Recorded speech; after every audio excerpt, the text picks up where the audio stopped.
제가 예전에 광안리 바닷가를 자주 갔어요. 머리가 복잡할 때 그냥 광안리 가가지고 맨발로 백사장을 걸으면 힐링이 되더라고요. 그날도 평소처럼 맨발 걷기 하면서 힐링하려고 광안리를 갔는데 아니 백사장에 쓰레기가 너무 많은 거예요. 삼보 일스 세 걸음 걸으면 쓰레기 하나가 눈에 띄는 그 정도 수준이었어요. 그래서 오늘은 날이 아닌가 보다 하고 그냥 바닷가가 잘 보이는 카페에 들어가서 책을 읽기 시작했어요. 그때가 어떤 때였냐면 제가 한창 끌어당김의 법칙에 대해서 알아갈 때였고 끌어당김에 대한 확신이 필요한 상태였어요. 그래 한치의 의심 없이 믿어야 끌려온다 는 논리를 머리로는 이해했는데 아직 가슴으로 받아들여지지가 않는 거예요. 아니 내가 뭘 성공적으로 끌어당겨 봤어야 확신을 가지지. 그렇게 속으로는 투덜투덜거리면서도 눈으로는 책을 열심히 읽고 있었어요. 그때 어떤 구절 하나가 눈에 확 띄더라고요. 내가 집중하는 것이 끌려온다. 내가 보고자 하는 것이 보이기 시작한다. 그 구절을 읽다가 잠시 뇌 정지가 와가지고 멍을 때리고 있었는데 갑자기 대각선 앞쪽에 위치한 테이블에 외국인 관광객들이 앉기 시작하는 거예요. 그리고 자기들 가방 속에서 뭘 하나씩 꺼내서 그거를 책상 위에 탁 올려놓는 거예요. 자세히 보니까 조개 껍데기더라고요. 해변가에서 예쁜 조개 껍데기를 주워온 거였어요. 근데 그거를 딱 보는 순간 무슨 생각이 들었냐면은 저렇게 예쁜 조개 껍데기들이 백사장에 있었다고? 내가 걸었을 때는 하나도 안 보였는데 외국인 관광객들은 예쁜 조개 껍데기로 가득한 아름다운 해변을 경험했고 저는 쓰레기로 가득한 더러운 해변을 경험했어요. 그 사람들은 숨어있는 예쁜 것에 집중하기로 선택했고 저는 눈에 띄는 쓰레기에 집중하기로 선택했던 거예요. 그래서 그 관광객들은 해변가를 나올 때 예쁜 조개 껍데기들과 행복한 느낌을 한가득 품고 나왔지만 저는 해변가를 나올 때 아쉽고 찝찝한 기분만 한가득 품고 나왔어요. 물리적으로 똑같은 광안리에서 완전히 다른 광안리를 경험한 거죠. 그때 나랑 똑같은 바닷가를 걸었으면서 어떻게 저렇게 다른 경험을 할 수가 있지? 저 사람들이 걸은 바닷가를 나도 걸어보고 싶다 라는 생각이 들더라고요. 그래서 책을 주섬주섬 챙겨서 밖으로 나갔어요. 저 사람들이 조개 껍데기를 봤다면 나도 조개 껍데기를 볼 수 있겠다. 분명히 이 쓰레기들 사이에 조개 껍데기가 있다. 어딘가에 분명히 예쁜 조개 껍질이 있다. 이렇게 생각하면서 허리를 90도로 팍 숙이고 미친 듯이 조개 껍데기를 찾기 시작했어요. 근데 정말 신기한 게 어딘가에 분명히 예쁜 조개 껍데기가 숨어 있다. 나는 지금부터 조개 껍데기를 찾는다 라고 생각하고 해변가를 바라보기 시작하니까 그때부터 예쁜 조개 껍데기가 보이기 시작하는 거예요.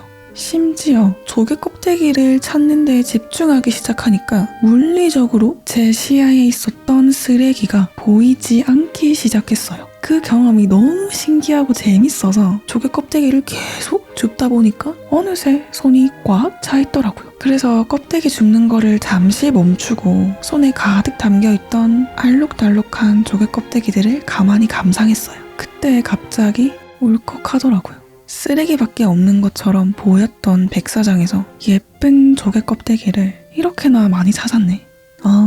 쓰레기만 있는 게 아니었구나. 내가 쓰레기만 보려고 해서 쓰레기밖에 안 보였구나.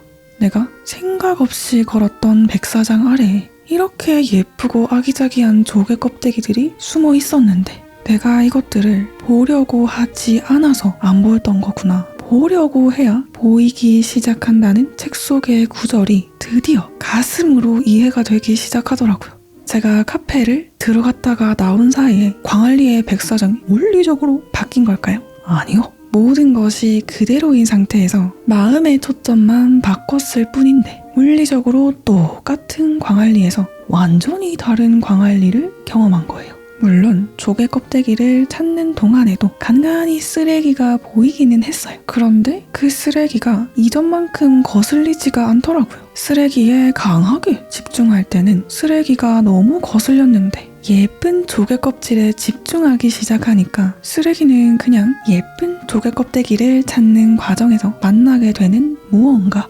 찜으로 여겨졌어요. 광안리 바닷가에서 조개 껍데기를 줍는 것은 인생을 살아가는 것과 똑같아요. 것 같습니다. 지금 내 주변에 가득한 정보는 내가 집중하기로 선택한 것들의 총합입니다. 그러면은 이런 궁금증이 드실 거예요. 나는 지금 나한테 도움이 되는 정보들로 둘러싸여 있나? 내 알고리즘에 가득한 정보가 나에게 도움이 되는지 아닌지를 판단할 수 있는 간단하면서도 강력한 판단 기준을 알려드릴게요. 그것은 바로 표면적이고 논리적인 옳고 그름 따지기를 초월해서 그 논리 속에 녹아있는 주된 감정을 포착하는 겁니다. 그리고 그 감정이 최고 버전의 나로서 존재하는 데 도움이 되는 감정인지를 판단해보는 거예요. 이해를 돕기 위해서 간단한 예시를 들어볼게요. 여기 쏠쏠이와 미미가 있습니다. 두 사람은 유명인의 불륜 소식과 그에 대한 네티즌들의 반응을 접하게 됐습니다. 쏠쏠이는 그 소식을 듣자마자 유명인의 불륜이 잘못인지 아닌지를 평가하고 네티즌들의 추측과 평가들을 자세히 읽어보면서 그 문제에 대해서 계속 생각하고 자꾸만 사람들의 반응을 찾아봅니다. 반면에 미미는 유명인의 불륜 소식과 그에 대한 네티즌들의 반응을 접하자마자 표면적인 옳고 그름 따지기를 초월해서 벌어지고 있는 현상 속에 녹아있는 주된 감정을 포착합니다. 그래, 누군가가 불륜을 했구만. 네티즌들은 질타를 하고 있고, 근데 이 정보 전체에 녹아있는 주된 감정은 뭐지? 증오, 혐오, 분노구나. 증오심, 혐오감, 분노는 내가 최고 버전의 나로서 존재하는데 도움이 되는 감정들인가? 아무리 생각해봐도 아니네. 그럼 이 정보는 제낀다. 그렇게 미미는 표면적 옳고 그름을 따지고 드는 싸움에서 한 발짝 물러나서 전체 양상에 녹아있는 본질적 감정이 최고 버전의 나로서 존재하는데 전혀 도움되지 않는다는 것을 파악하고 그 정보로부터 현명하게 거리를 둡니다.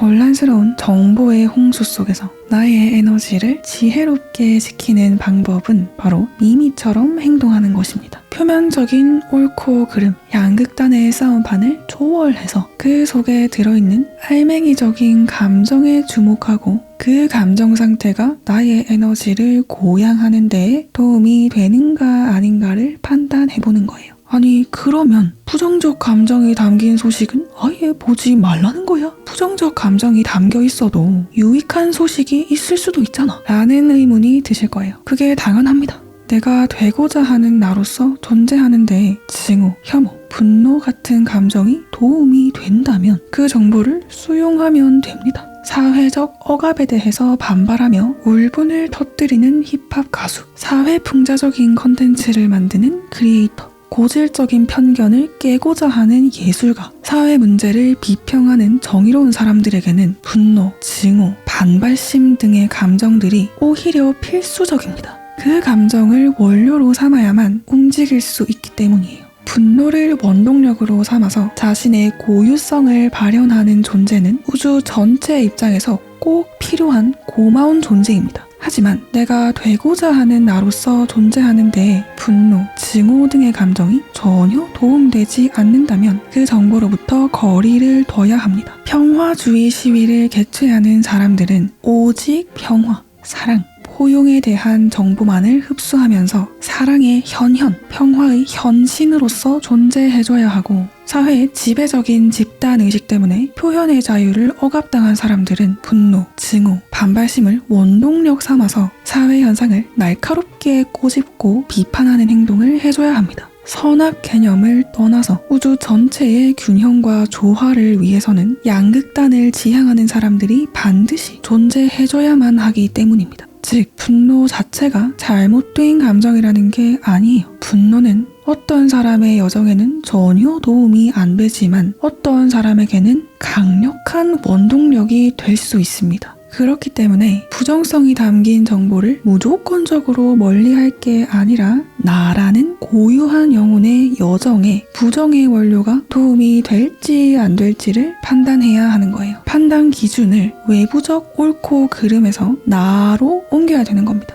이 표면적인 논리 속에 녹아있는 감정이 최고 버전의 나로서 존재하는데 도움이 되는 감정들인가? 대답이 그렇다 라면 그 정보를 흡수하면 되고 대답이 아니요 라면 현명하게 거리두기를 시전해야 합니다. 영상의 핵심만 간략하게 말씀드리고 마무리하겠습니다. 보려고 하지 않았기 때문에 보이지 않게 된 것이다. 보려고 해야 보이기 시작한다. 광안리 조개 껍데기를 기억하자. 내가 바람직한 정보에 둘러싸여 있는지를 판단하는 방법은 표면적 논리 속에 녹아있는 알맹이적 감정을 캐치하고 그 감정이 최고 버전의 나로서 존재하는 데 도움이 되는지를 체크하는 것이다. 우주, 우리의 삶, 그리고 인터넷 세상에는 쓰레기와 예쁜 조개 껍데기가 공존하고 있다. 쓰레기만 존재하는 것도 아니고 예쁜 조개 껍데기만 존재하는 것도 아니다. 두 개가 유기적으로 공존하고 있다. 재밌는 점은 어떤 영혼에게는 쓰레기가 필수적인 원동력이 된다는 것이다. 즉, 쓰레기가 나쁜 것이 아니고 예쁜 조개 껍데기가 좋은 것이 아니다. 내가 지향하는 나로서 존재하는데 부정성이 도움이 된다면 부정성을 취하고 부정성이 도움되지 않는다면 적절히 거리를 두면 될 뿐이다. 초점을 외부적 옳고 그름에서 나로 옮기자. 정답은 언제나 나로부터 시작되기 때문이다. 지혜로운 분별력을 발휘해서 나의 고유성과 결에 도움이 되는 정보를 선택하자.